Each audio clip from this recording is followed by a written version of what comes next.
What is going on, everybody? Just wanted to do a quick Saturday night stream. I know that it's been a while since I've been on, and my good buddy called me out and he's like, "Hey, you haven't been on all week, so what's going on?" So I just wanted to pop in and see if I could answer any of your questions and show some cool geckos. So I'm gonna enjoy just looking at some geckos, and then as you guys have questions, just let me know. What's going on, Mgape? Good to see you.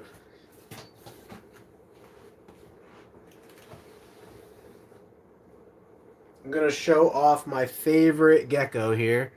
What's going on, Esteban? This one is not my favorite gecko, but it is out right now, so I might as well just show it. And it's the sibling to my favorite gecko. So, Jacob, what's going on? Yeah, we are. Oh, actually, sorry. Let me connect my mic here, and sound should still work, but I'm gonna connect the mic for a little better quality, hopefully. But yeah, I hope your girl lays for you too. You know, it's part of the game of what we go through as, reptile breeders, waiting on these girls to breed. But it can be a kind of fun process as well as anxious process at times.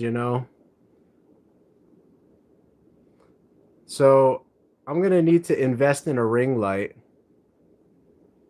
so that we can see these animals a lot better. Maybe we'll do like a ring light fund on here or something. And all super chats will like go towards getting a ring light here.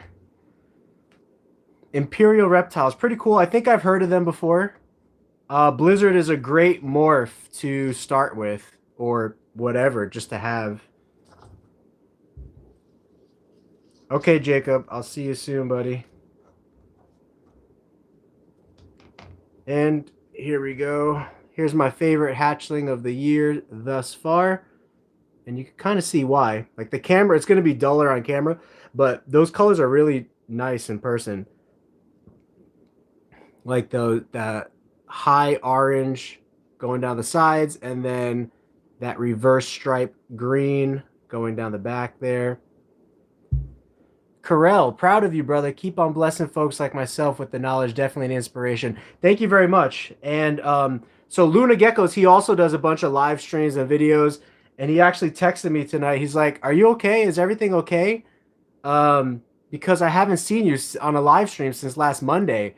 And I was like, "Yeah, we're good." I had to explain to him I didn't fall off the face of the map, but it's just been a little busy around here. Kind of something cool. You're going to get to see more of her, but we do have a intern slash volunteer that's been donating her time to us this week, and we've been training her up to potentially be a part-time or full-time help for us one day. But for now, she's just enjoying coming over and handling the reptiles and helping out with tasks and chores and whatnot.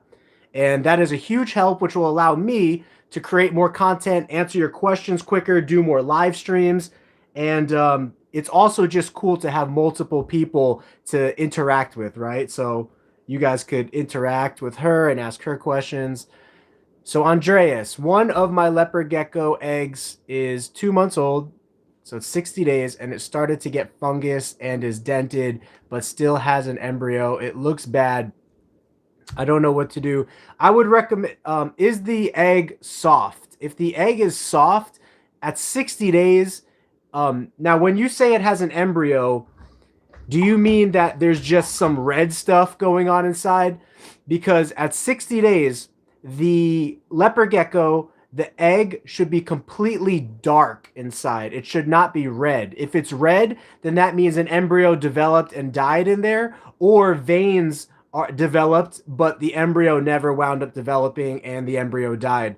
So at 60 days, the embryo should be completely developed, and what the egg should look like is a dark black egg on the inside when you candle it. So if it's not that, I would say the egg is bad. Feel free to wipe off the mold and let it, give it a chance for a little bit longer. I'm always one that likes that, and for the most part, I could tell you that it sounds like that egg is not going to be good, but you never know. And if you're not confident with the way it looks, then you can just incubate it anyway and hope for the best. But it doesn't sound like that egg is good, because at 60 days, like I said, you're going to have blackness and no longer red. Thank you, Chameleones, for that $10. I appreciate that, bro. You're always chiming in here, and it's super late over there, I bet. On the East Coast, it's probably 11 o'clock for you guys. But the egg is hard.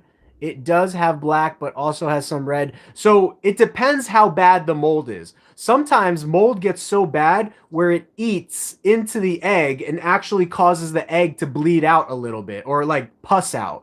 If the mold is that bad, I mean, regardless of how bad it is, wipe off the mold. This is my recommendation. Wipe off the mold and then put the egg in a position to where it's not in direct contact with wet substrate. So if, let's say this is the egg, okay? If the mold is growing on the bottom of the egg, then tilt the egg like this in the substrate so that the area is, so that bottom of the egg that was getting moldy is exposed to air and it's not touching the substrate, okay? Another option you could do is, let me show you real quick.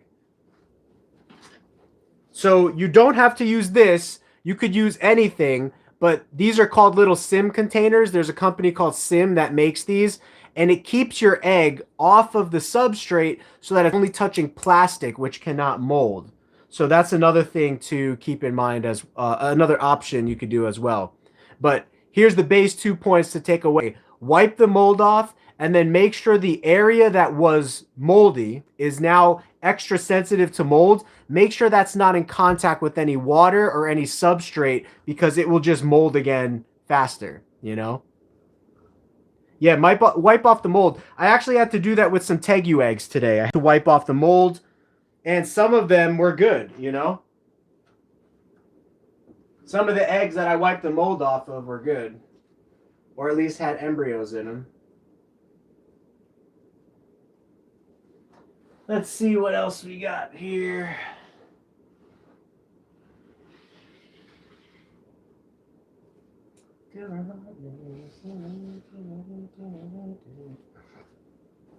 This baby is developing really nicely.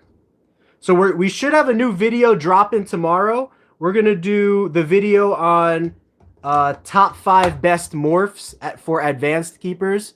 What's going on, Geckos under the mountain? Very cool to meet you. So this is one of our Frosty Turk projects. It's actually, to my knowledge, it's actually the first Generation 4 Frosty Turk that exists right now. I could be wrong. There could be other people working the project, but it's just the first one I know of. I am good, ED boy. Luna Geckos, who a lot of you guys know, he hit me up tonight and he's like, Frank, you okay? I haven't heard from you in a while. I just been busy. We've been training a new member of the team over here that's been volunteering and giving her time. And then we'll probably, you know, as things get better and we have more money, we'll definitely pay her for her time and everything. But she's really cool. I think you guys will like her. You'll see her in some live streams in the future or some videos as they come up. But yeah, she's really cool and she's perfectly fine being on camera. She's really good with reptiles. She's good with kids.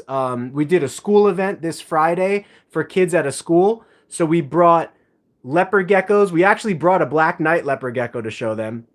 We brought leopard geckos. We brought a big tegu, a big Dumerils boa. We brought some ball pythons, bearded dragon, savannah monitor to show all the kids. And they were just over the roof about it. So yeah, so Janelle, I don't know if you saw our setup video for babies, but absolutely, I will do that. If you don't mind, Janelle, drop a comment, like not in the chat, but drop a comment on this video. That will remind me to put that on a list. You know, care for baby leopard geckos. I'll put that on a list that I have. And that list will let me know what videos to do in the future. And so that just helps. Yeah, thank you, Janelle. Definitely will. Do you have any questions on baby leopard geckos while we're talking here? I have a little tub in front of me right now. So let me talk to you a little bit about the bare essentials for baby leopard geckos. Yeah, that's actually a frosty Turk, so that's why it has some of that lemon frost gene inside of it, which gives it the really bright white reflective eyes. So I would say the biggest thing about baby leopard geckos is actually you don't want to stress them out with so much space. And in my experience, a 6-quart tub works really, really well because it makes them feel secure. They're surrounded on all sides. Their environment is very small, and it makes them feel like they're in a cave. In addition to that, you need a humid hide because baby leopard geckos are so sensitive to shedding issues if they do not have humidity. Now, some people will just flip. Some people won't use Eco Earth. They'll just use a little plastic hide right here and then spray water every day or every couple of days so that the geckos can have enough moisture to shed. That is okay as well. I prefer not to do it that way just because it requires more newspaper changing, because as the leopard geckos poo, you don't want to be spraying water over their poo and then they're literally sitting in their poo for humidity.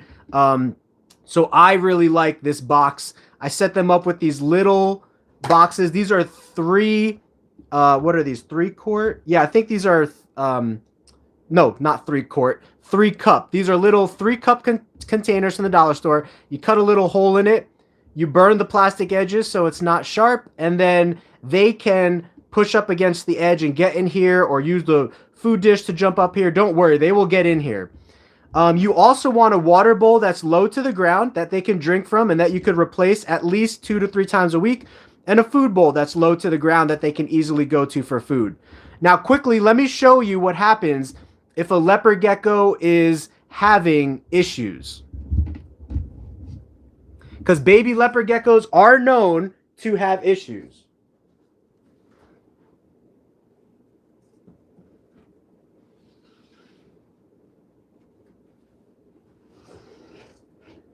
So, this setup goes for any baby leopard gecko that is currently special needs or has issues. And what do I mean by special needs?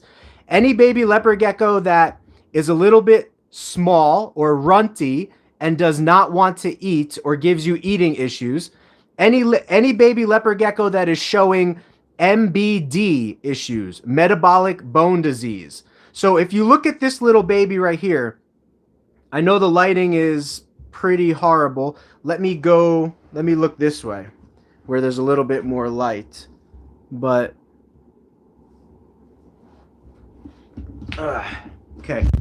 So sorry guys, I just don't think there's going to be any way to get good lighting on this. But super chat us, donate to us so that we can do a ring light. If we get $40 in super chats today, I'm going to use all that money to get a ring light. But you see this little baby? He has a little frog butt. He lost his entire tail. Now, when my baby leopard geckos are born, I put them in twos. As you can see, all of these tubs, they're all in twos, they're all siblings. They all come from the same clutch, right? Most of the time, there's never any issues. Every once in a while, you'll have a gecko that gets its tail bitten off, or it drops its tail, while it's living with its clutch mate. So in the future, as I have money and time and space to expand, and especially as I sell leopard geckos, it's not such a big deal for this little girl because we're turning her into a breeder. But if I was to sell this little girl, I would definitely have to reduce her price because she lost some of her tail. Now, some people like that. Some people like when a leopard gecko or a reptile has a little like quirky thing about it, right? But for the most part, I'm trying to provide a full quality, gecko for somebody. So what happened with this little baby gecko, for whatever reason, it was bigger than its clutch mate, but somehow it still lost its tail or dropped its tail, and all of the nutrients of the baby leopard geckos are stored in their tail. So guess what I began to notice happening with this baby leopard gecko?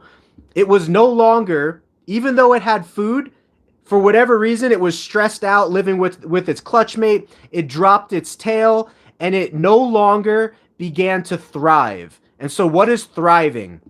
When a baby leopard gecko is thriving, it is eating, drinking, shedding, and growing without any issues. But this little baby stopped eating, dropped its tail, and also started to show early signs or actual signs of MBD. MBD is called metabolic bone disease. And that happens when the gecko is not getting enough food and specifically also not breaking down enough calcium through its food. And so what you want to do if a gecko is developing MBD, you want to separate it into its own 6-quart tub. And then you don't want to give it a humid hide because you want to give it as little barriers as possible. This little gecko was dragging his feet 3 days ago. He was not able to walk on his own. Now, he's perfectly fine. They bounce back so fast, guys. I can't reiterate this enough. If you just catch it early. Here's what we did for him. I put him in a separate tub, number 1. I removed his humid hide, number 2. He has a shallow water dish he can access, number 3. He has a dish full of mealworms and calcium with vitamins, number 4. But here's the most important part.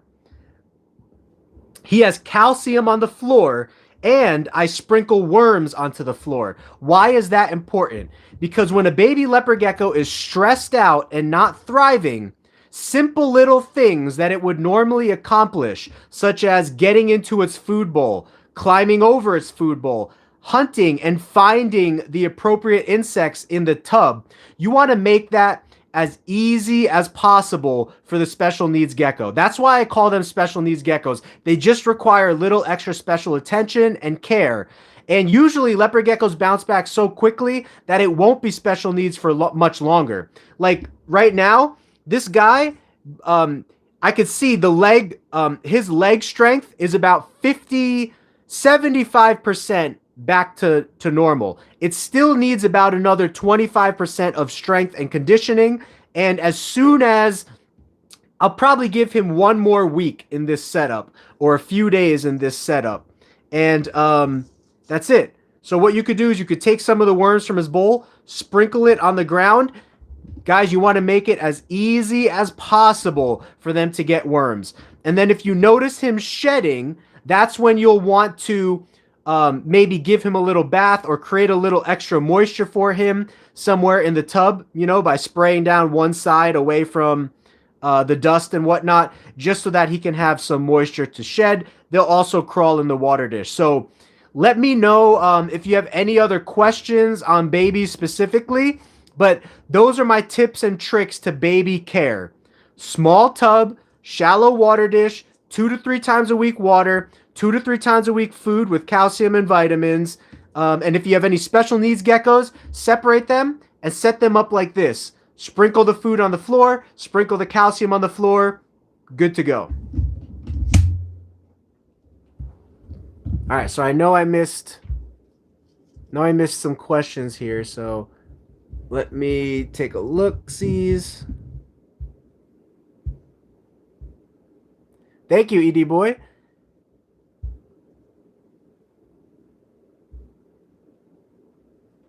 So females can go off of food before laying. Some worse than others. I actually have a really, really sad story to share with you guys. I woke up this morning and one of my females that was struggling with retaining and eating food, I actually found her passed away this morning.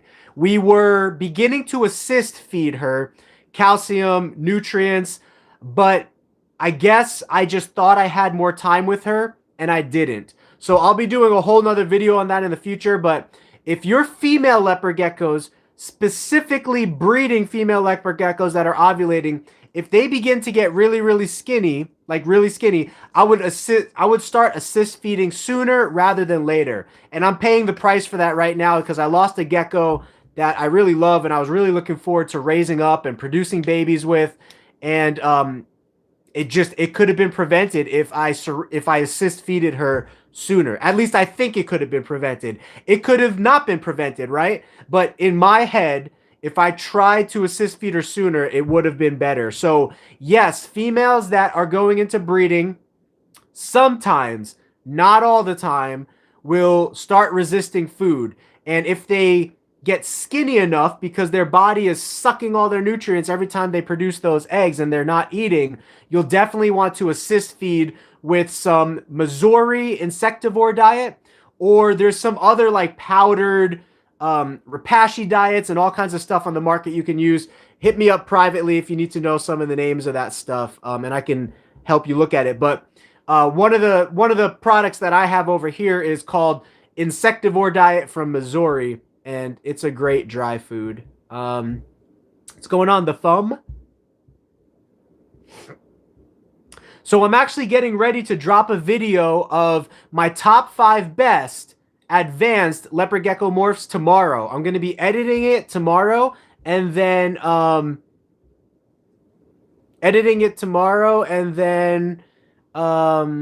trying to post it tomorrow as well. Could you clean a baby leopard gecko enclosure on camera right now so we can see how you care for them? Because if this egg does hatch, it will be my first one ever. Yes, I will do that. Let me catch up with the questions real quick. My favorite gecko besides Black Knight, though, is probably tangerine and white and yellow. I love the tangerine and the white and yellow. And I also love the opportunity that subspecies provides into the leopard gecko genome or into the leopard gecko genetics. And so you'll have to watch my video tomorrow or Monday, whenever it drops, because there are some cool things that I'm going to show in that video. How do you notice MBD in babies? Isn't it hard since they're so little? It's actually not that hard. MBD in babies, the first sign that I've noticed, they will begin dragging their back feet or their front feet, depending on which bones they're sucking the nutrients out of quickest, or which bones are not getting the calcium first. You know what I mean? So what I noticed with this little gecko that I was showing here a second ago, it was dragging its back feet like a frog. Like it wasn't able to actually walk. It was dragging its back feet. And you can still kind of see a little bit of that right now. If I show you, watch the way he walks, you see his legs are just a little rubbery looking, just a little funny looking.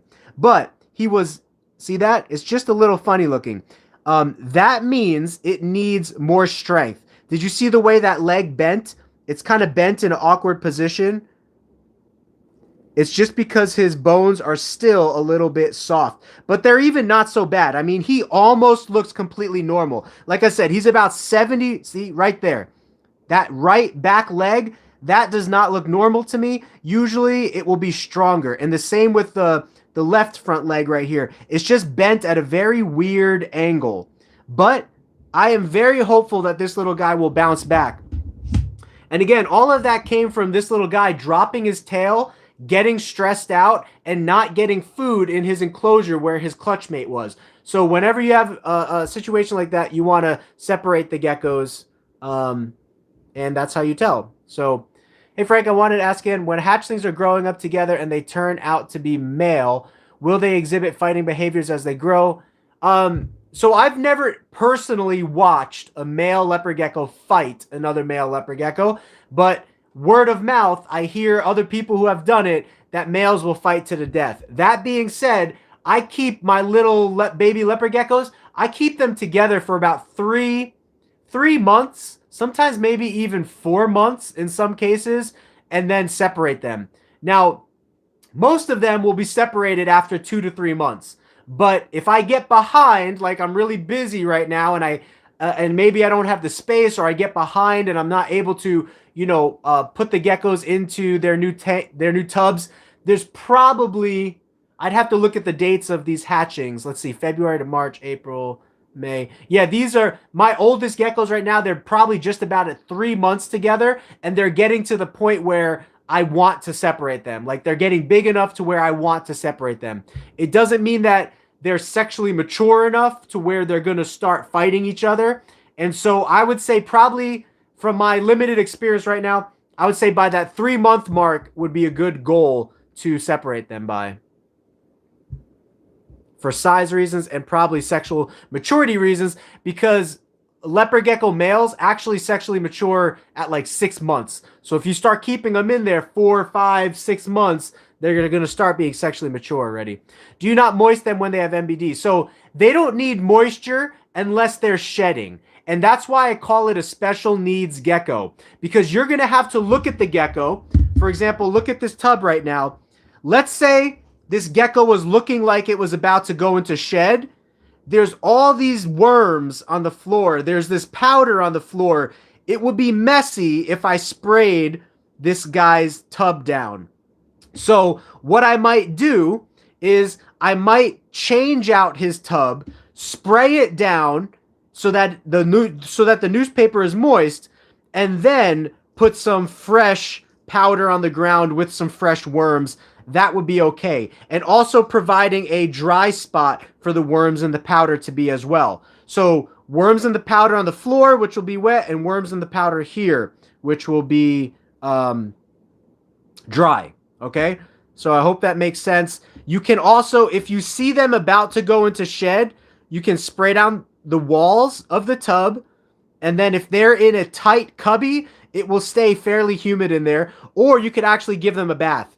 Like, you know, once a day, you could give them a bath, and that will allow their skin to soak up a lot of moisture and hopefully allow them to have a good shed.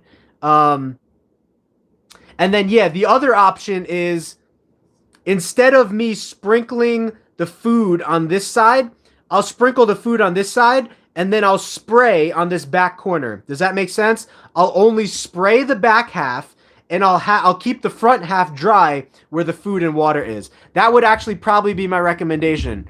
That actually would be my recommendation. Keep the back half sprayed and wet, and you could even use a little hide box like this. See this? You could use a little hide box like this and keep it over the back half of the gecko's tub and spray under here to keep it wet. Now, in Arizona, where we have 15% moisture year-round, or 8%, that dries out in less than 24 hours, which is another reason why I never had great success with that method. They poop under that hide, and so you're constantly spraying their poo if you're just, or you're constantly changing out the newspaper, which is a lot of newspaper, or it dries out really, really fast as well, and you have to spray it, you know, 2 times a day or at least once every day. So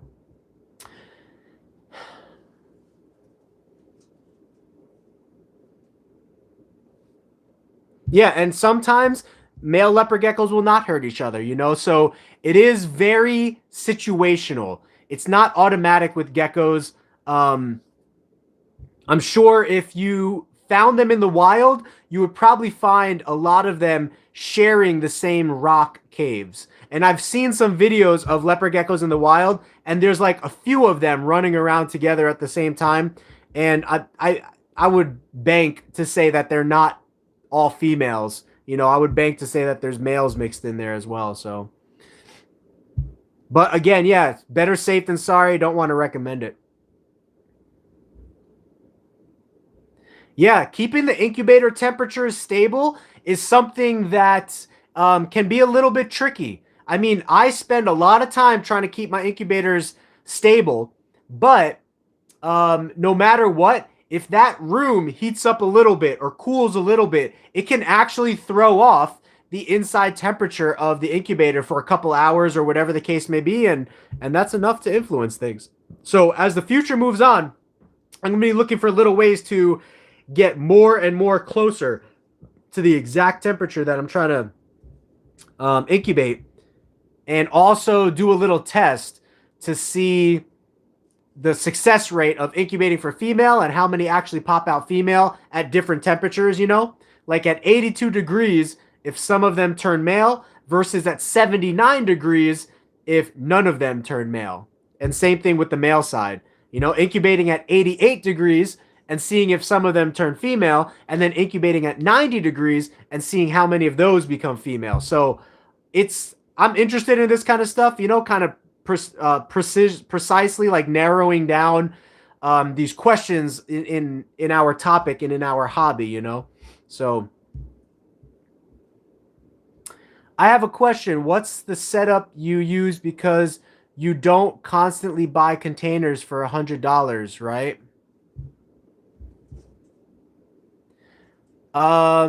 We get our incubators. So a Reptibator you can get from most reptile pet stores, or you could probably order it from Amazon. It's called Reptibator. And Hovabator you can get from most farm stores, or also off Amazon, or Craigslist, or OffersUp, or Facebook Marketplace. Look for both of those. Reptibator, Hovabator. I recommend the Reptibator for first-time leopard gecko keepers, but the Hovabator will work. And then you could also build your own custom incubator, which I'll show you here in a little bit. But let's show Juiced, our setup here. So here's our setup, Juiced. We have individual cubbies for every single leopard gecko. So you can see here's one of our females. Likewise, here's one of our males. And so we keep the males and females separate. The geckos have the bare essentials of what they need. A food bowl. We're cleaning their water bowls right now, but they will have a water bowl. They'll have a humid hide. And that's it. They'll have some heat tape in the back, which runs at 90 to 95 degrees, which gives them a basking spot of 90 to 95 degrees. That's perfectly fine. We are actually not running our heat tape right now. Oh no, what are you doing, Frank? We are running ambient room temperature. If you get a room heater like this, you just turn it on like that, and you wait for the temperatures to rise like this. This room is almost 90 degrees 24 hours a day. At the top of the room and also the bottom of the room. And you say, Frank, but heat rises. How do you get it to be 90 degrees in all areas of the room? This is my answer. A ceiling fan will accomplish all of that for you. Turn the ceiling fan on high, and the ceiling fan will act like an incubator. The ceiling fan will act like an incubator fan does, and it will circulate the air in the room, keeping the whole room 90 degrees or whatever temperature you want. So somebody asked a second ago if let's clean a baby tub. So let's do that real quick. And baby tubs are always needing cleaning, so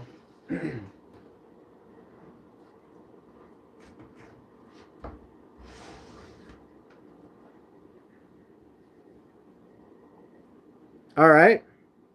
So this one's fairly dirty here. Not much, Jake. You can rewatch it. We talked about a little bit about incubators and setup and stuff. What else did we talk about? Sometimes my brain, it's really hard to remember. Like some people be like, so what'd you do last night? And I'm like, I don't know. I don't know what I did.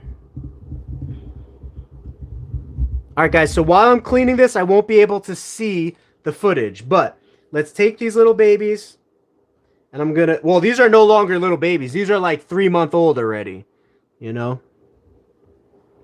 But I'm really excited for these. This one is really nice color and contrast.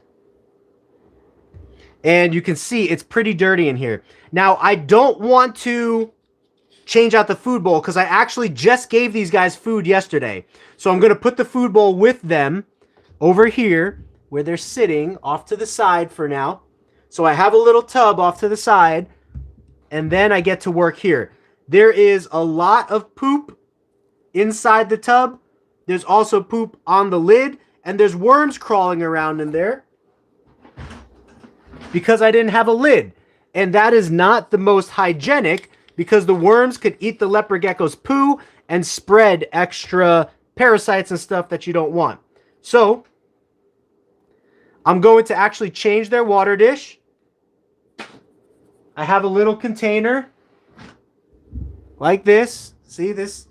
little container down here where I put in all the dirty plastics, and all of our plastics get washed in the bathtub with bleach once or twice a week, depending on what it is. But there's no poo in here. So you see that? There's no poo inside of their humid hide. Sometimes babies will poo in the humid hide. It is a little bit low on Eco Earth, so I'm actually going to put a little extra Eco Earth in here.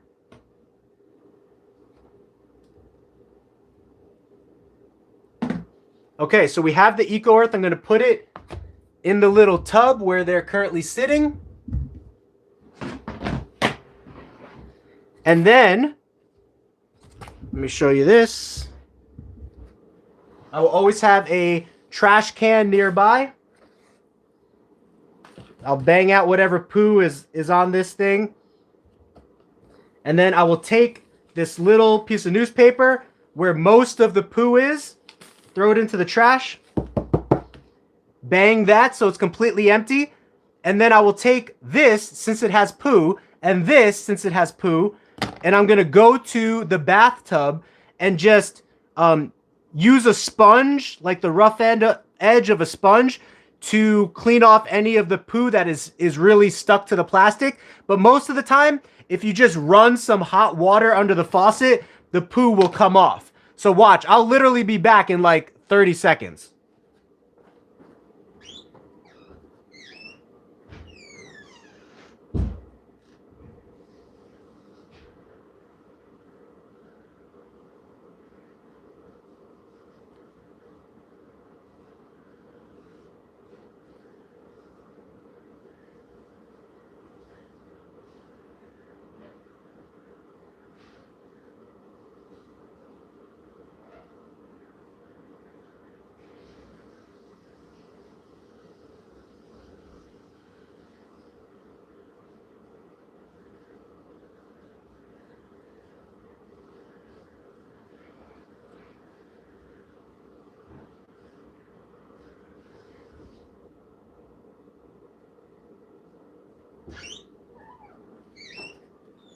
All right, and the only reason it took me a little bit longer is because the water was not hot when I went there because I just turned it on. But as you clean back-to-back tubs, the water stays hot and you're good to go.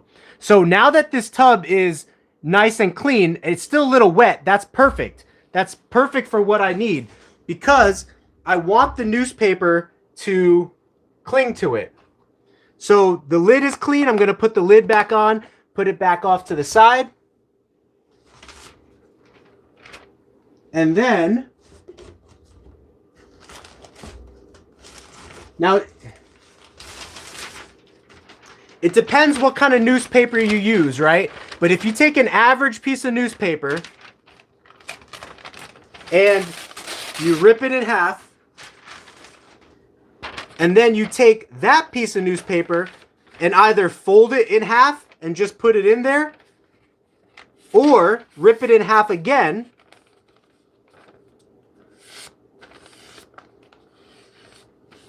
now, I have some kind of Filipino newspaper that provides a bigger size for the babies. And that's normally what I use. So, if you see, I could take this little quarter piece of a newspaper, put it in here, and that's a good enough size to use. It will catch the majority of the poo, and that means it's less poo sticking to the plastic when I go to clean it the next time. Now, this is an Asian newspaper that I get, and it is a much bigger piece that covers more terrain almost perfectly. Look at that. It covers the terrain completely perfect of a 6-quart, so I'm going to use that. Now, for the adult tubs, you can literally use this size of newspaper, you know?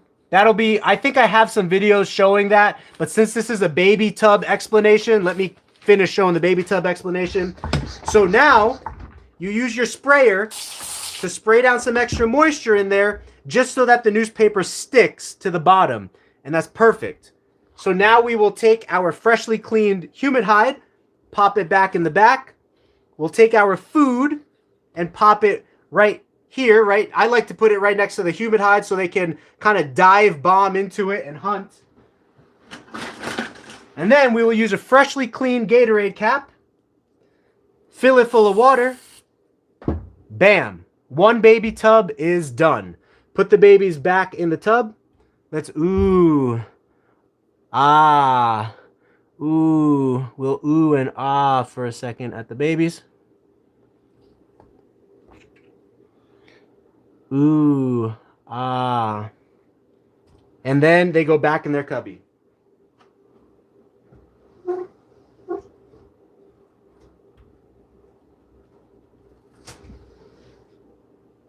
There's some tape in the cubby that's causing a little bit of stickiness right now.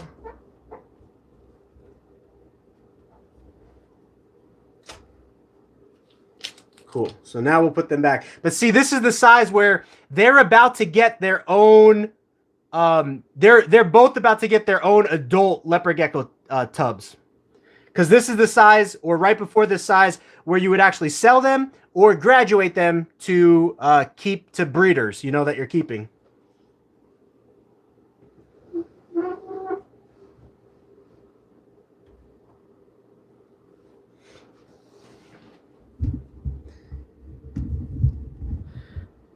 Okay, so I hope that was everything you asked for in showing the baby setup.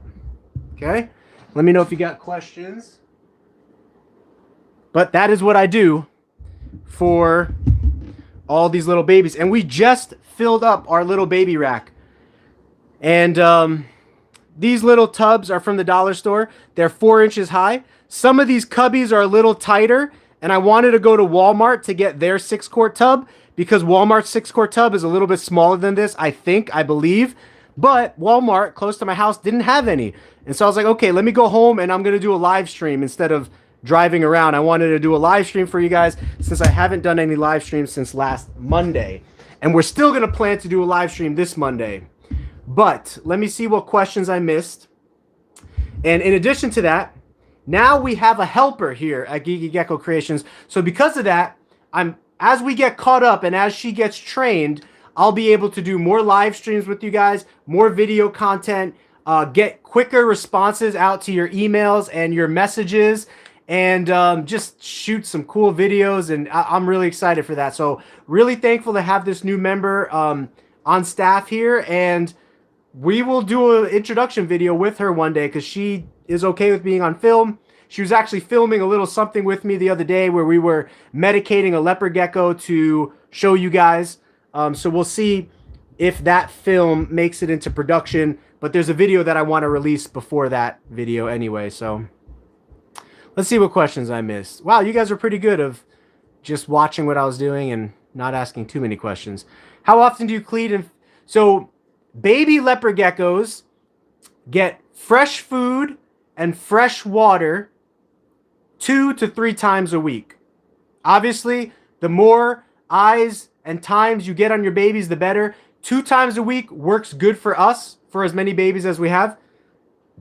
If you have the availability, get eyes on them 3 times a week and give them fresh water 3 times a week and fresh food 3 times a week. Because here's what happens. You put the mealworms in the dish and the mealworms die after 2 to 3 days anyway. So if you're replenishing them every 2 days, then that optimizes your mealworms the most, and it gives your leopard geckos the healthiest, juiciest mealworms to get. But if you're like us and you have like a lot of leopard geckos to tend to, most leopard gecko breeders will feed their leopard geckos once or twice a week. They'll just put a big bowl of worms in there. Some of the worms will die. Some of the worms will make it. It just is what it is, you know. But if I had to recommend to a keeper who is not limited on time and resources like breeders can be sometimes, I would say change their food out 3 times a week and their water out 3 times a week. And just for babies, give them a shallow water dish, nothing too big. Now for adults are a little bit different. I would say food 2 times a week because they don't need as much, and water 2 times a week because they don't need as much. And while you feed food and water, also check their humid hides and make sure their humid hides are the proper level of humidity. Not too wet, not too dry. Brings me to another topic about adults. Overfeeding. Once a gecko is over a year old, they do not need to eat that much unless they're breeding. Males during breeding season, you could feed them a little bit extra. Females during breeding season, you definitely want to feed them extra to make sure they're loaded up and make sure that they're not getting skinny and always have access to food and calcium.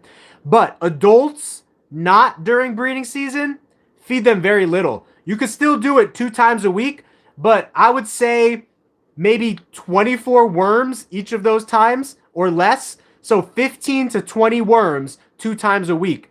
That's about 40 to 60 worms. That's about 30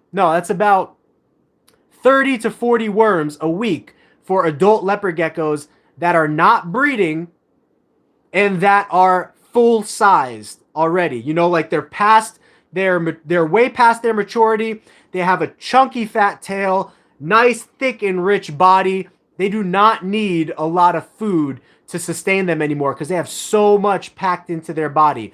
And some of our little leopard geckos, even females that are breeding, but they're really thick, I'll put them on a diet and I might give them like 4 or 5 worms once or twice a week. Does that make sense? Like if I go in there and the female is super, super chunky, like I'll show you right now, they'll go on a diet, even if they're breeding. So if you check out this girl right here, she's been on a diet, and believe it or not, she's actually skinnier than when she started her diet. She started her diet about 3 to 4 weeks ago.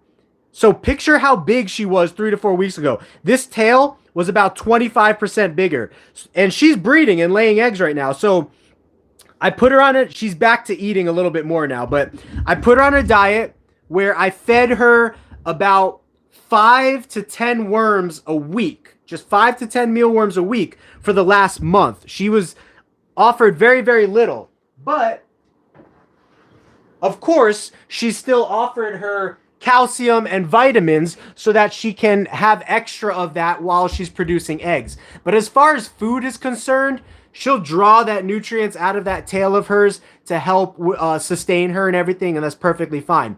So adults, 2 times a week. Babies, 3 times a week. Fresh food and fresh water. And then give them the appropriate amount of food. However much food you give them, like with my babies, however much food I give them, if they eat all of it, I will give them more the next time. If they don't eat all of it, I might give them the same amount or less depending on how much of their food they ate. It just wastes resources when you dump a whole bunch of worms in there and then the geckos don't eat them before the worms die. It's just a waste of money and resources and worms. So rather than doing that, why don't you just go in there an extra or 2 extra times a week and just drop some worms in there little by little so they can eat throughout the week if you have the availability to do so.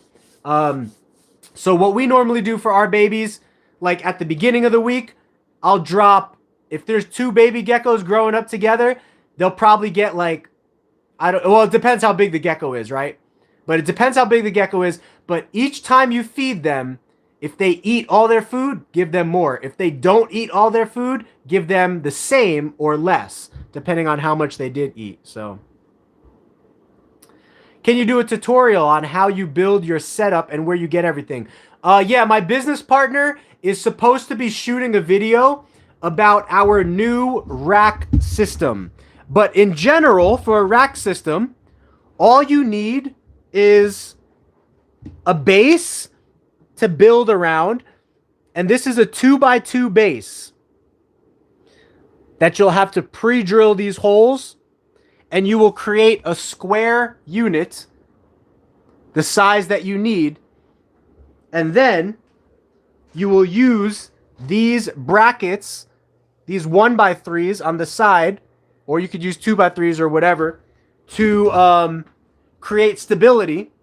And then you will use these little railings right here so that you can hold the shelf in place. Do you see that?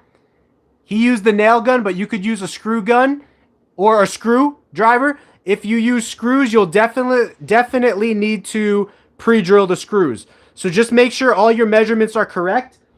But if you take a look at this video, that's the bare essentials of building a rack. You need a base to build off of. You obviously need a top, and then you need every shelf in between. You see how the wood that we have right here, it just literally sits on this arm so that these tubs can slide in and out freely, and it looks like this. This is what the shelf looks like without any tubs in there. So you do have to do your measurements of your tubs, right? Measure your tub, whatever tub you're using. We use tubs from Walmart. They're 16 inches long. So this is 16 inches deep, and this is 24 inches wide. Okay? So that's kind of it in a nutshell. If you're building it yourself, you will have to either get someone that's a little creative, show them the model, and then they can understand what to do and how to do it. You know what I mean? And that's about it. Or you could do a little bit of research yourself, or watch online videos of other people building their rack systems, which is why I asked my business partner, who is building these rack systems for us right now, if he could videotape the next time he builds a rack so that I can edit the video and present it to you guys as something that you guys can use to build your own racks, okay? But get creative. All you need essentially is a shelf that goes over the top of the leopard geckos. You know what I mean? Like, look at this. All you need essentially is a shelf to cover the top of the leopard geckos so you could slide this tub easily in and out. And if you don't care about not having a lid, if you're okay with the lid of the plastic tub going on here, you could literally use a bookshelf or something. You don't need to use a shelf that is perfectly fitted like ours are, okay? Our shelves are perfectly fitted. I mean, look at that. This little tub right here is perfectly fitted so that we could slide it in and out at our own convenience. But if you are going to use the lid of this on top of the plastic like this, so if you're just going to keep the gecko in here like this and then punch some holes in it and then put it in the shelf like this, you don't need the top touching the top. You see that? You just need to make sure the lid is secure and doesn't pop off, because the geckos can push out of here if the lid is not secure. But yeah, you could use a bookshelf that is not a fitted size. So hope that makes sense. That's it in a nutshell. And we are going to hopefully be able to get some video footage for you guys soon, or definitely in the future. If I'm not able to get it, you know, soon, like within the next couple months for you guys, I'm definitely going to get it in the future, especially as we expand, because I really think that's so helpful to beginner leopard gecko keepers turning into breeders, space-wise, of how many geckos you can keep in an area. For example, right here, this is 4 feet long by 6 feet tall, and it holds just about 50 adult leopard geckos in a 4 feet wide by 6 feet tall area. This holds another 50 leopard geckos. This, if you house the leopard geckos in two, is a little less than 4 feet wide and just about 6 feet tall, and it holds 180 baby leopard geckos. This, which is our new rack design, because it's much more easy to transport and get into rooms, is 2 cubbies to a shelf. So it holds 24 adult leopard geckos, but it's only 2 feet wide. So it's half the size of this, which makes it easier to move in and out of the room. And you know, you could easily load this into a truck or an SUV or a van, like if you're moving houses and whatnot. And again, it's 6 feet tall, 2 feet wide, and it holds 24 adult leopard geckos. And so we're going to put another shelving unit right here. And then we're also going to build some shelving units into this closet as we expand further in this room this year, you know? And then everything that you guys donate towards us is going towards growth and expansion, right? So eventually we're going to move out of my wife and I's house, and we're going to have our own facility that will actually be visitable by you guys. So any of our fans or followers or locals that want to come visit our breeding operation / keeping operation, you can see how we keep and breed our animals, learn about genetics, have birthday parties. I even want to have a snake massage room. If you saw Brian Barczyk, he has a snake massage room at his facility. So you lie down on the table like an actual massage table, and he will bring in like 10 to 15 foot boa constrictors, and they'll crawl on your back or slither on your back. And it feels really, really good. Because when I have our like 7-8 foot snakes around my neck and they're like crawling around it, it's like, it feels really good. So our adult leopard gecko containers are 16 inches deep by 11 inches wide by 6 inches high. They're found at Walmart, and they're called 12-quart containers. Our baby containers are 6-quart containers, literally half the size. I just got my first gecko. It's a jungle. Very nice. Leopard geckos are jungles are very cool looking. Thank you, Derek. I'll check out that email. And thank you, whoever gave the $5. I'm getting to your comments, so I'll shout you out specifically. I also got my first jungle morph. Can you show us your jungle morph? Really cool.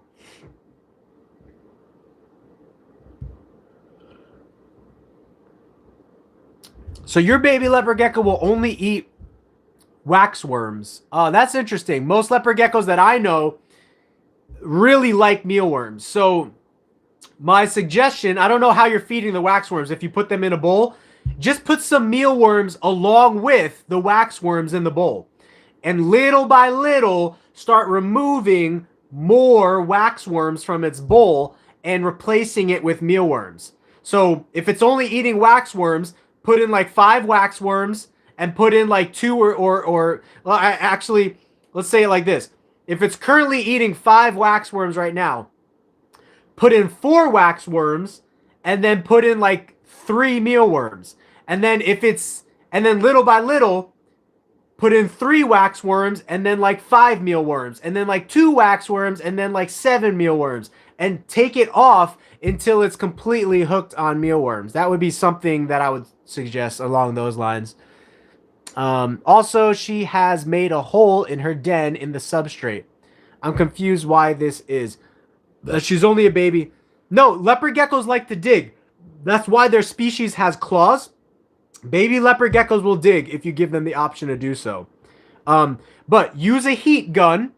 So buy a temperature gun from Amazon. They're like $20-$30, and they read the surface temperature of your head. Like the people who are doing that for COVID, how they're reading the surface temperature of your head. They read the surface temperature of anything, and so you'll heat gun the substrate where the gecko is at, and that will give you an idea of how hot the gecko is sitting on. You want the gecko sitting on a surface between 90 to 95 degrees, unless it's on sand. If it's on sand, you'll want to go a little bit higher because it's going to be digesting that sand. You'll want like 100 to 105 degrees if you're keeping the leopard gecko on loose sand. So what's going on, Jay? Can I see a few more of the newest babies? Because I didn't get some of them. Yeah, so I was showing some babies earlier in this section, Jay, if you rewind the video, but I will show you some more right now as well. So I need some large dubia roaches for my adults. Do you know anyone? Dubias are tough right now. Maybe like the dubia. I would just do a Google search, Jay, for dubia roaches in bulk, something along those lines, and you might be able to find some. It's kind of hit or miss, right? Because the roach companies are selling out right now. So they'll have amazing prices, they'll sell out, and then they won't have anything. And you know why? That's because companies like LLL Reptile just opened up a store in Arizona. And I said, hey, if you need roaches, I can give you some roaches. and I gave them my pricing and stuff, and they're like, oh yeah, that's not going to work for us. We buy roaches by the billions. They said millions or billions. I'll have to look at their thing. But if they're buying roaches by the millions and billions, they're definitely drying up the biggest roach breeders of all of their supply. So you might want to look for some local roach breeders or national roach breeders that are a little bit smaller scale. So go to Facebook groups, reptile Facebook groups. Maybe you have some reptile Facebook groups that are in your area. Go to those groups and just do a search to see if anyone knows anyone who's breeding doobie roaches in your area. So at 89 degrees, leopard gecko eggs will hatch at about 35 to 45 days. Could you do a Punnett square of a pair I have? I've tried on the reptile calculator, but it does not work since one of them is 66 head. I could. So the father is a bold stripe het eclipse. The mother is a bold, I'm guessing she's not striped. She's a bold snow, white and yellow, 100% het raptor. I'd really appreciate it if you could. So, all right, we're gonna do this real quick.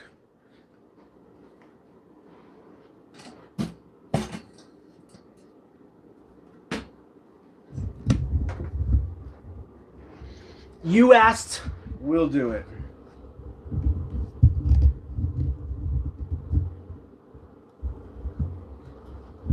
So just hang tight, Jay. We'll see if we can get some baby leopard geckos going here in a minute.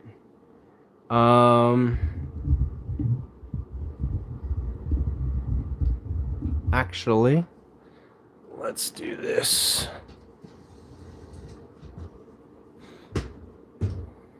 Perfect.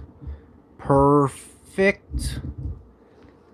All right, so I'm going to have to look at that genetic pair again. So whenever you're doing Punnett squares, you want to figure out the odds of every single different trait that could be passed on. So the dad is bold stripe, het, 66% het eclipse. Okay, so that's why the genetic calculator can't do it, Andreas. In a Punnett square, you cannot calculate possibilities. So the dad will be up here, right? The mom will be over here on the side.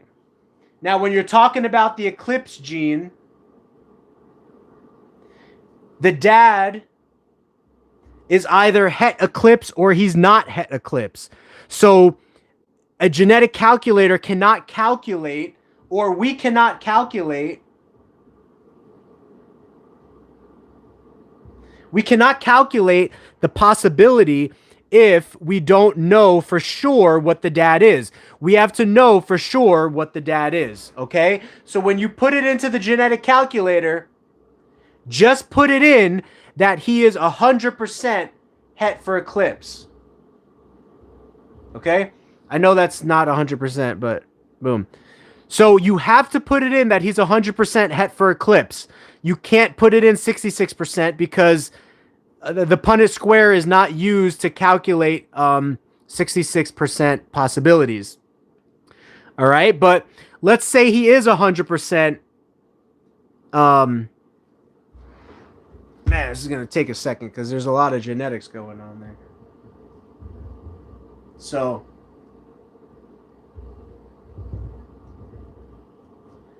Walmart tubs.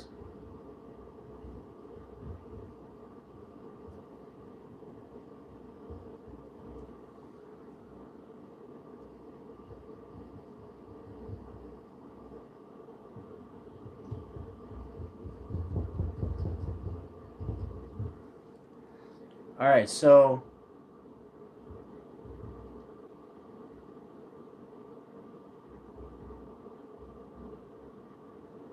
let's just say the dad is bold stripe and het eclipse.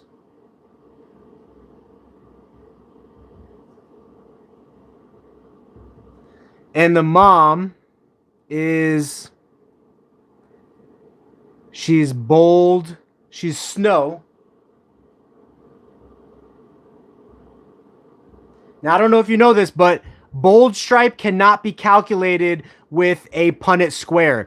Anything that is line bred cannot be calculated with the Punnett square. So forgive me if I don't show you the bold stripe. The bold stripe will always be a possibility if the parents are whatever line bred trait you're looking at. So if you're talking about tangerine, if you're talking about black knight, if you're talking about bold stripe, those are all line bred traits, and they all have a chance to influence the baby's DNA. The only thing that Punnett squares can calculate for are what's called Mendelian genetics. Mendelian genetics are genetics that are located and based off of one gene influences in the leopard gecko. Line-bred genes, like tangerine and bold stripe, they're influenced by many different genes going on in the leopard gecko's DNA. And so a Punnett square cannot calculate for that. All right? But we're going to look at the Mendelian traits that you have here. White and yellow is Mendelian. Snow is Mendelian. And het raptor, so it's het eclipse. And then het tremper. You see that? So this is what the mom is. She's snow, white and yellow, het eclipse, het tremper. And so what you have to do is you have to do a Punnett square for every single one of these Mendelian traits. You have to do a Punnett square. All right, I'm going to leave bold stripe out of this. You have to do a Punnett square for eclipse. You have to do a Punnett square for tremper. You have to do a Punnett square for white and yellow and snow. Every single different gene that you have between the dad and the mom, you have to do a Punnett square for.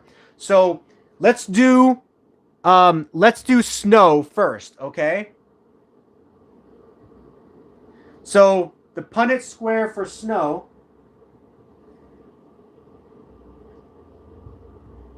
remember, mom is on the left, dad is up top. The Punnett square for snow, is the dad snow? No. So he's going to be lowercase s, okay? Mom is snow. So she's going to be uppercase S, lowercase s, okay? Because the snow gene is represented by a big S. So when you carry the letters down and over,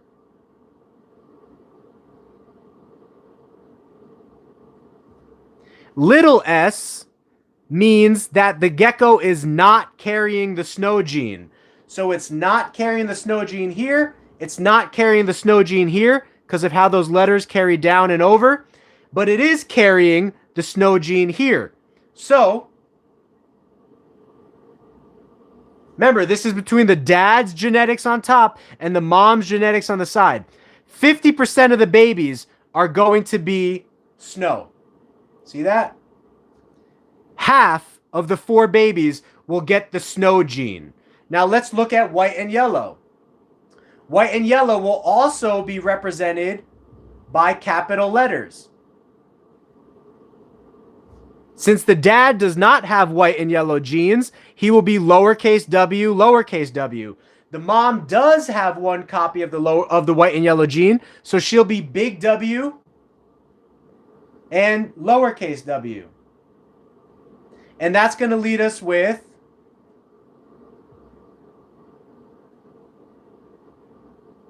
again, 50% ratio. These two do not carry the white and yellow gene, but these two do. And so there's a 50% chance that each baby can come out snow. Okay? Now we have to continue going down the line here. We have to look at the eclipse gene. Is the dad het for eclipse? Yes. Eclipse is recessive, so it's represented by the lowercase e.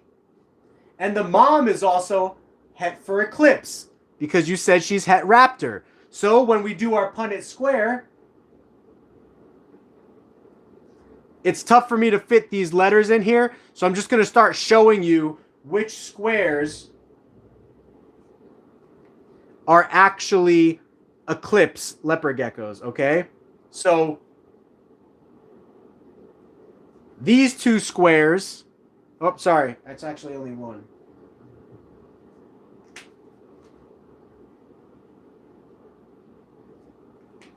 Only this square is an eclipse leopard gecko. See? This carries down, that carries over. These two squares are het eclipse, and this square is no eclipse whatsoever. So let's say you were concerned about the gecko being eclipse. It would have a 1 in 4 chance, or it would have a 25% chance of being eclipse based on these genetics. Now the last one, Tremper. The dad is not carrying the Tremper gene to our knowledge, so he's capital T, since Tremper is recessive. And the mom is only het for Tremper, so she's capital T, lowercase t. And so, when you look at how the traits pass down, you can actually X-nay out that whole category, because none of the babies are going to be 100%. I mean, you can't use this category when it comes to calculating this Mendelian combination. It depends what you're looking for, right? It depends what you're looking for, but 2 of the babies are not going to be carrying the eclipse gene, and 2 of the babies will be carrying the eclipse gene. So maybe I shouldn't have X-nayed that just yet. But it's possibilities. And Punnett squares are not based off of possibilities. They're based off of assurities. We are sure this is het eclipse. We are sure this is white and yellow. We are sure this is snow. You can't plug in a genetic calculation for, it's 50% chance that it's possible het for eclipse. You can't do that. But here's what's going to happen. These 2 squares here are going to be carriers of the Tremper gene. And these 2 squares here will not be carriers of the Tremper gene. But there's no way for you to know. There's no way for you to know, because you can't look at a baby leopard gecko and know without a shadow of a doubt that it is carrying a copy of the Tremper gene unless you breed it out. So, getting back to our earlier formula here, if you say to me, Frank, how many of the babies are going to be snow, white and yellow, eclipse? Well, you would multiply the odds of hitting every single gene independently. Because as of right now, this is the Punnett square for snow. So these are the odds of you hitting snow in any one single baby. But just the snow gene, not the white and yellow gene. These are the odds of hitting white and yellow in any single baby, but not the snow gene. So if you want to know the odds of hitting white and yellow and snow in a baby, you will take 50% from snow, which is the odds of hitting snow, and 50% from white and yellow, which is the odds of hitting white and yellow, and you will multiply them together. And do you know what 50% times 50% is? 25%. So if you ask me, how many of the babies are going to be snow and white and yellow, it's 25. Because you take how many of the babies are snow, which is 50%, and you multiply it by how many of the babies which are white and yellow, which is 50%. 50% times 50% is 25%. And now there's also this eclipse over here. How many of the babies are going to be visual eclipses? Is only 25% of the babies. 1 out of every 4 baby is going to be visual eclipse. So if you say, Frank, how many of the babies are going to be snow, white and yellow, and visual eclipse? You will multiply all of these lines out together. And so 50% times 50% is 25%. 25% times 25%, I think off the top of my head, is like 6% or something like that. So if someone has a calculator, drop it in the chat. But 25% times 25%, you're going to have a 6% chance of hitting a snow, a white and yellow, and a visual eclipse all in the same gecko. So there's so many other combinations, right? You could say, Frank, what are my odds of hitting a snow visual eclipse? Then you'll take 50% times 25%, which is probably 50% divided by 4. That's like a 10% chance. So you're going to have like a 10% chance of hitting a snow that is eclipse. Or you're also going to have a 10% chance of hitting a white and yellow that is eclipse. So spend a little time, watch our genetics video series. We have 4 videos on genetics that go through all of this in detail, and then you could practice on your own all the different combinations and getting really familiar with Punnett squares. It's super fun to mess around with it as you get familiar, but it's a lot to kind of take in all at once. So, oh cool, no one asked questions. So Jay, is there any type of baby that you want to see, Jay? Let me know.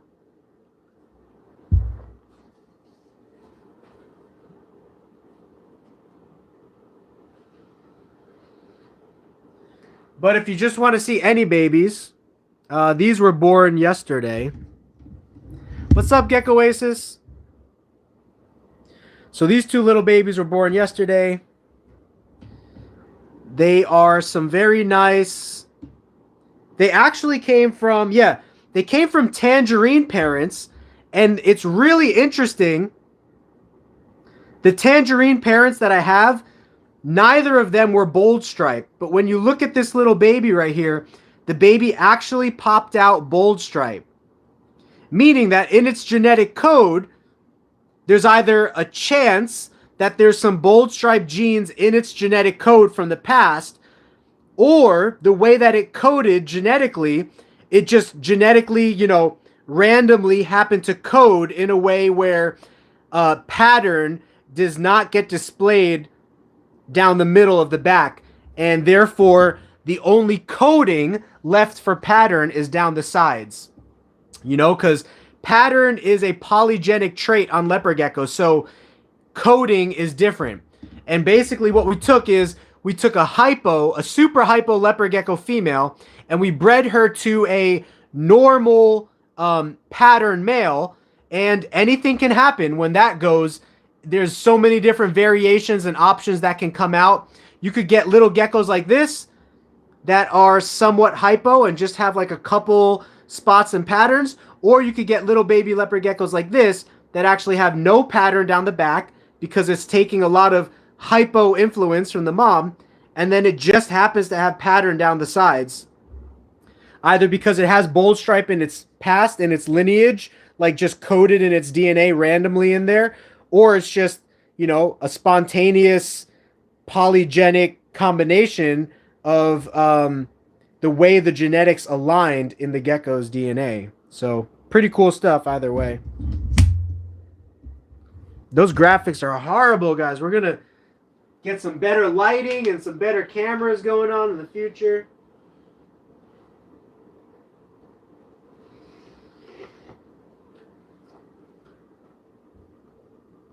This little baby is not out, but it's another little baby we set up yesterday.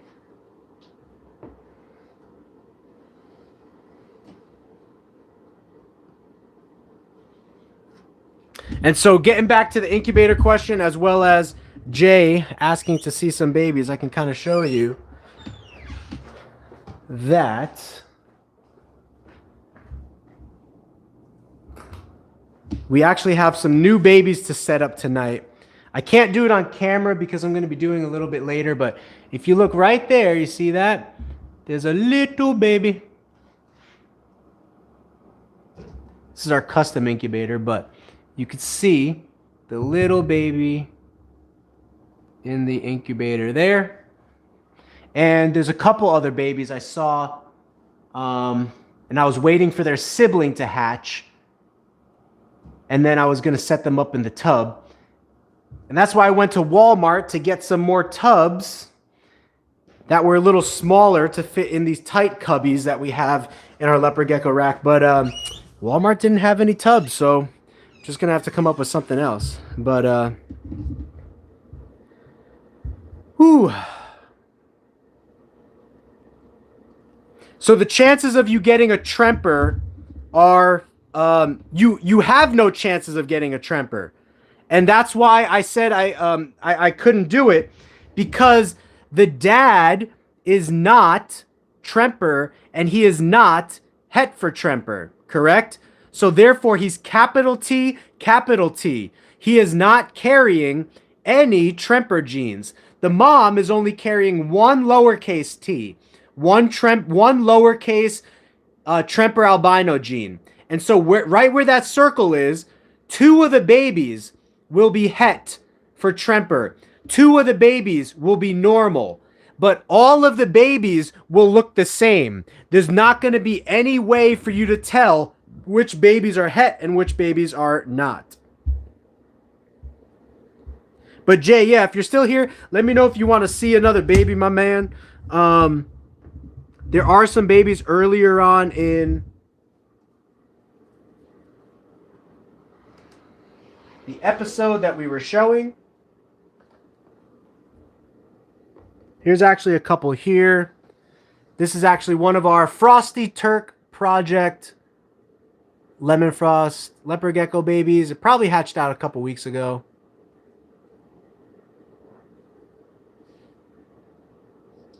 And it does have a sibling that is not lemon frost. So you can see what happens when one baby comes out lemon frost and the other one doesn't. And this is part of our study. So we're going to study to see if the babies that don't pop out lemon frost, to see if they still wind up having a propensity for tumor production. Because if they do, then we know that the tumors are not completely linked to the lemon frost gene.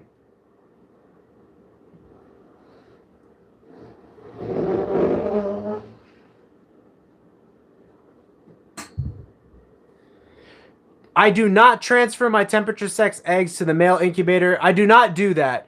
I read an article recently where it said that the temperature sex transfer only affects tremper albino leopard geckos. And that's just the weirdest thing in the world to me. So I haven't had a chance yet to test whether the transfer method works. But what I can say is that there's a number of large breeders that do it. So maybe there's something to it, but there's a number of large breeders that don't do it. Manly Geckos is a large breeder, and he's someone who does the transfer method. I do not do the transfer method. I still see great colors in my leopard geckos. People who don't see the transfer method still see great colors in their leopard geckos. Honestly, if you're newer to it and you don't have like hundreds of babies to actually test it out with to see if it works, I wouldn't even bother with it. You know, we're a little newer to the game within the last 2 to 3 years in producing babies. I'm not even worried about it. I'm just producing babies like normal. In the future, when I'm producing hundreds of babies a year, I might take like 100 or I might take like 50 babies from and do the transfer, and then 50 babies and don't do the transfer that are from like, you know, the same parents and kind of same bloodlines and stuff, and see if that winds up making a difference and documenting it. But for now, I'm perfectly fine not doing the transfer. I still see great colors and great stuff happening with our leopard geckos. So yes, they will be, Andreas, they will be possible tremper. 50% of them will be het tremper. 50% of them will not be het tremper. But all of them are going to look the same. You won't know which ones are het tremper until you breed them out in the future, since you can't see hets, you know? Can we see the one with spots, circles? Yeah, that's actually a good one to recommend. So I started holding back leopard geckos that have circle patterns because I want to call it my circle project. And I want to replicate geckos that do have the circle pattern. So if you look at this, this is a tangerine leopard gecko, and because of its age right now, that purple is showing really nice, but that purple is going to turn a bright green coloration as this leopard gecko gets older. But you can see that circle on the middle of its back. This is called the Sailor Moon project, as well as the circle back project. And you can see the circle is often offset. See that? There's a little circle on the tail, and it's offset by the circle here, which is pretty cool to me. That's why I think, you know, whenever you're working projects, you always look for different projects and different fun little angles to work, right? And as far as line bred traits go, I think this is a fun project / angle to work. And we're going to be doing that here, the circle project. In addition to that, isn't it funny how when circle patterns pop out, they will often pop out on the back as well as the base of the tail. So if you look at this leopard gecko, the base of the tail has a circle, and then the middle of the back, it's not a completely closed off circle like its sibling, but it's semi-closed. It's closed enough to where I want to use it as a breeder, you know, to enter into the circle project. Maybe we'll call it the crop circle project. Wouldn't that be funny? Because see how it has like another circle down here? But this is the sibling to that last one. And again, the back has sort of a saddle / circle appearance. And the base of the tail has that circle kind of carrying into it. Now let me show you one that's a little bit older.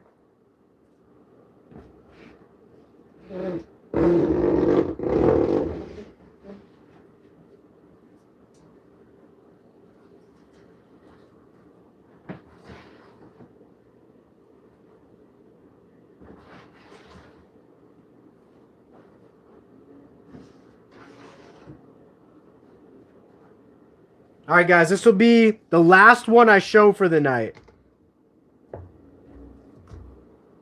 Now, this is a Tremper albino circle back, but you can see the circle is on the top part or pattern of the gecko's body.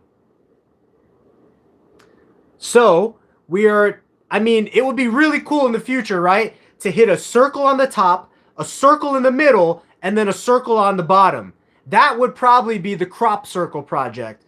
But the individual lines are going to be like the Sailor Moon project and just the regular circle project. You know what I mean? But by me keeping as many geckos as have circles, by me keeping those back and using them as breeders, I think through line breeding, we could create circle project leopard geckos.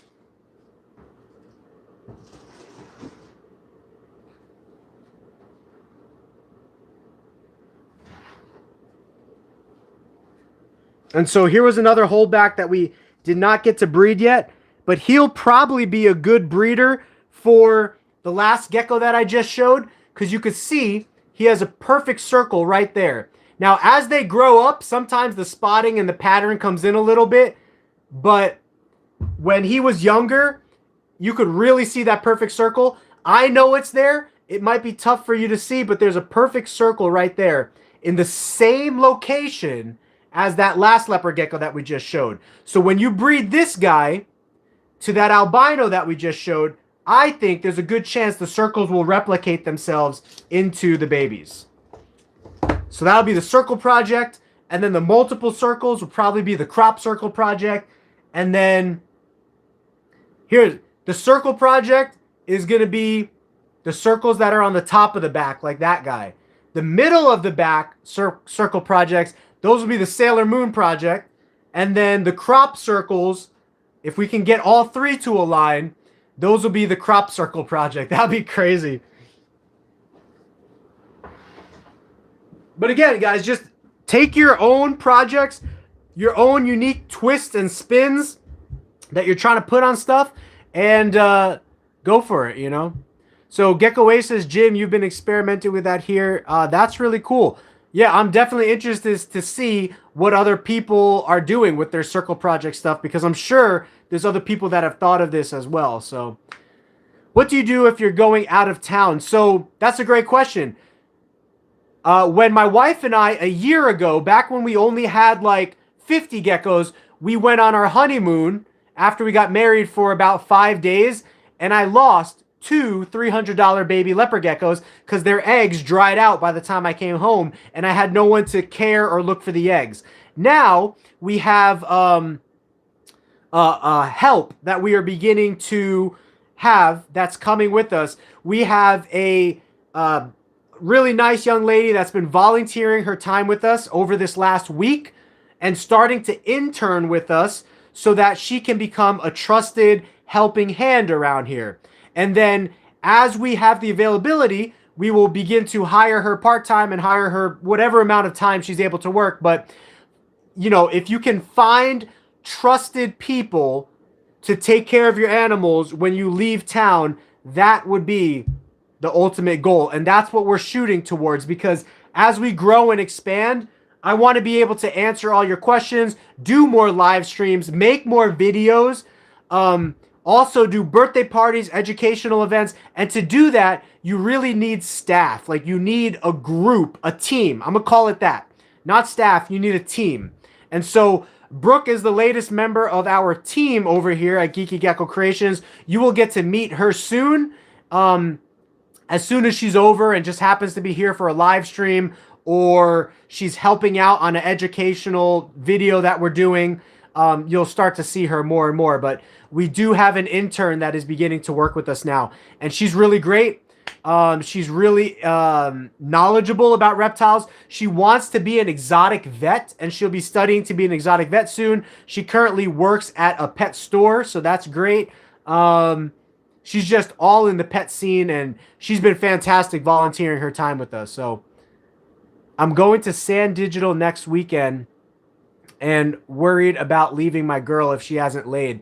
So I wouldn't worry if she hasn't laid, because, you know, your number one concern is the life of the girl, is what it sounds like, right? If she lays and buries those eggs, you'll be perfectly fine for 2 to 3 days. And if you come back, you should still be able to save those eggs. Just make sure her substrate is moist but not too wet. Make sure it's moist enough to last for the 2 to 3 days that you're leaving, to hold humidity in there so that those eggs don't dry out. And unfortunately, if they do dry out by the time you get back home, that's just the unfortunate fact of, you know, going away in this hobby, you know. Now, you could super wet down the substrate, but I also wouldn't recommend that, because then the eggs are going to get smothered in extra wet, moist dirt, and eggs need to breathe, right? So you're kind of catch-22 either way. If you do too little, it dries out. If you do too much, it smothers the egg. You just need to find that perfect medium. But yeah, that's a perfect example of the sacrifices that reptile breeders have to decide between and make. So my wife and I are very thankful to have Brooke as a helping hand, because up to this point, I'm here 24 hours a day, 7 days a week, 365 days a year so far for the last, you know, with the exception of our wedding, I haven't taken any trips or anything like that for the last 2 to 3 years. So, do you ship your leopard geckos to Mexico? That's a good question. I'll have to see if the leopard gecko shipping company that we use a professional reptile shipping company to ship our reptiles, and they do overnight shipping, and they guarantee overnight shipping to anywhere in the United States. I'm not sure if they do that for Mexico, so I'll have to check that out. Yeah, if you really don't want to lose the eggs, Mgape, she's going to lay other eggs, so try not to worry about it too much. I would go on your trip, to be honest, because the chances of her laying eggs, number one, the chances of those eggs being fertile, number two, and the chances of those eggs drying out, number three, it all makes it really, really low that, you know, it's all going to happen all at the same time, you know. So I would go on your trip, enjoy your trip, just spray down her humid hide before you leave, and you'll be fine. But that decision's up to you, you know. I'd like to have some of your geckos in the future. I will look into that, Andreas. I'll remember your name. I'll stay in tune with you through live streams and whatnot. And yeah, if you're going for the weekend only, you should be fine. Yeah. Our company is called GeekyGeckoCreations. No, the shipping company is called Reptile. There's three different companies. There's Reptiles, the number 2U. Reptiles 2U. Then there's Ship Your Reptiles. Then there's Reptiles Express. We right now use Reptiles Express. And I know that, like, I think they can ship to like Puerto Rico. They could ship to Canada, but it's like $400 whenever you expedite a reptile out of the United States. So we might be able to ship to Mexico, but shipping might be crazy. It might be like $400 or something. You know what I mean? So Ship Your Reptiles, Reptiles 2U, and then Reptiles Express. But I'm so sorry, guys. The end has come. The time is near. The end has come. My voice is hoarse. The night is coming to a conclusion, so I really need to get going for the night. I really appreciate your guys' love and support. Thank you, Jay, for the $5 donation. Chameleones for the $10 donation. Any of you guys who are giving your time and questions and spending time with us here, thank you so much. That all helps us to grow and YouTube to recognize us and to promote us. So I thank you guys so much. I will be doing another live stream Monday. I'm going to try to be dropping a new video tomorrow or Monday morning. So if you want to check out Andreas's YouTube channel, go ahead and check that out because it's just cool to see other people doing leopard gecko channels. Shout out to Luna Geckos, who makes these t-shirts, who also inspired me to do this live stream tonight when I was on the fence about it. And he was like, hey, I haven't heard from you in a week. Go ahead and do a live stream, and I appreciate that. So thank you guys so much. Keep up the good work. Email me and message me those questions if you got emergency questions. I'll see you guys in the next video, and have a Geeky Gecko great night, guys. See ya. Peace, peace, peace.